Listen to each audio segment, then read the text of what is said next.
Hi there, it's Yuko, the former teacher turned instructional designer. I finally finished my Georgetown University Certificate in Instructional Design, so I thought I would go through part 2 or modules 5 to 8 and how I found it. Last video I left off with module 4, which was the master design document and syllabus. So with this document we had to basically create the skeleton plan for our entire module, and the syllabus was a more detailed version of that. So it would contain a course outline, the academic integrity policies, honesty policies, and other university policies. It would also contain the mark breakdown and grading policy. There was also a weekly breakdown of each module, the topics covered in each module, and then assignments that were associated with each module. So we had to put in the information for our module in that. We also had to present based on that. Module 5 was the multimedia plan and social impact lens. So obviously with our task or with our module, we had to include multimodal forms of presentation. So our instructional materials couldn't all be websites or they couldn't all be journal articles. We had to have a variety of different forms of presentation for information. So I obviously included some websites, and we didn't have time or the resources to be able to make our own videos, so I embedded some from YouTube, but I had to say where they were from, what the purpose was, how they were related to each task or each topic. There also needed to be a graphics plan, so not just informative reference graphics like infographics, but we needed some decorative graphics. Where would we get them? Were they Creative Commons? Would we make them ourselves? So I decided to make my own decorative graphics. The banners I made in Canva, but then the icons were Creative Commons. I got them off Freepik. So that was our multimedia plan. Social impact lens, we had to say how our resources related to social impact. Module 6 was our course build plan and implementation. So before we built out our Canvas module, we had to plan it all out and have it peer assessed by someone else in the course as well as our instructors. So for this task, we not only created the actual module build plan stating page by page what would be included, any links that would be included, but also the assignments that we had to include and the associated rubrics. So remember, for this course, the requirements were 2 formative assessments and 1 summative assessment. There had to be 2 discussion tasks. One was meant to be written and one was meant to be video submission. So I created all of the rubrics for each of my assessments. I got some really good feedback for this as well, because originally I had decided on 2 formative tasks that were just for learning purposes.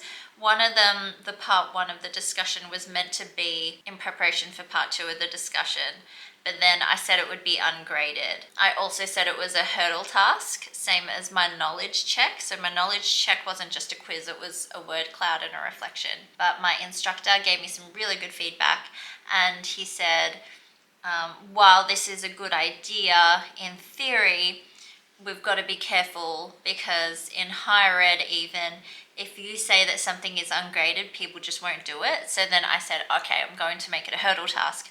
But then the person who was peer reviewing my module or my module build plan, he's from America, and he said, I am not familiar with the term hurdle task. And I thought, oh, okay, it must be an Australian thing then. It basically means it's a requirement, so you must complete this task to be able to move on, I guess, or to pass the subject. Anyway, so I changed some wording around, and then even though I said it was pass grade only for my knowledge check, I also provided a rubric for feedback so they knew where they could improve or where they were doing well. We also had to present our module build plan. Module 7 was the LMS, the Learning Management System build and quality review. So this was where we actually used our module build plan to create our module in Canvas, in the sandbox, the Instructional Design sandbox course. We were assigned a partner in the course and they would quality review our LMS build. or if we had any questions. We also did a self-assessment based on our LMS build with a review document, which was really helpful. Then our final module, Module 8, was the capstone and final milestone review. Now this one was only 1 week, but there was actually quite a fair bit of work to do. So there were not really instructional materials per se. We had to revise our ID timeline from Module 1 to say what was completed, what still had yet to be done. We had to revise dates, so I did that. Then we also needed to create a final milestone meeting agenda.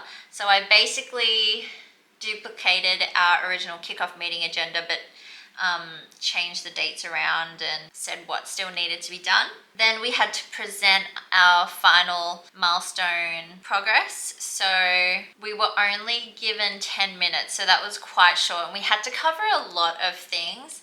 I managed to get it done in 9 minutes and 33 seconds, but I was talking very fast and I didn't breathe, and it was basically all dot points. Like, I couldn't go into detail very much, but I was able to get it all done. We also had to create the instructor guide for the course for handover. Whoever would be teaching the course would be able to navigate the module and understand what needed to be done each week and to each assignment and how to help the students.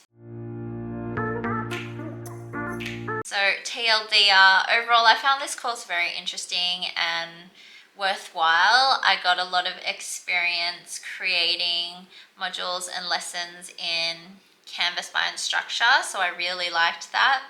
I'd say it's probably more for higher education. I don't really know any corporate organizations that use Canvas. As far as I know, it's just higher ed. I also increased my knowledge of social impact and social justice, which I really liked, and developed my multimedia skills, so creating graphics and embedding and things like that. So I found it very useful. I was also introduced to a lot of ID theories, methodologies, and tools.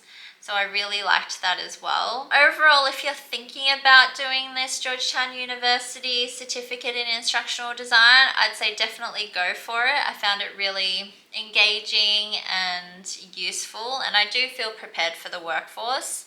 It is kind of pricey. It was $5,000 USD, and you have to pay up front. Georgetown is a reputable institution. The instructors were amazing. There were 3 instructors. They were all incredible and gave a lot of good feedback and really helped you reflect on your practice as an ID. But yeah, I will go through the process of instructional design and project management from an ID point of view in other videos, but that's just my recap on the Georgetown University Certificate in Instructional Design.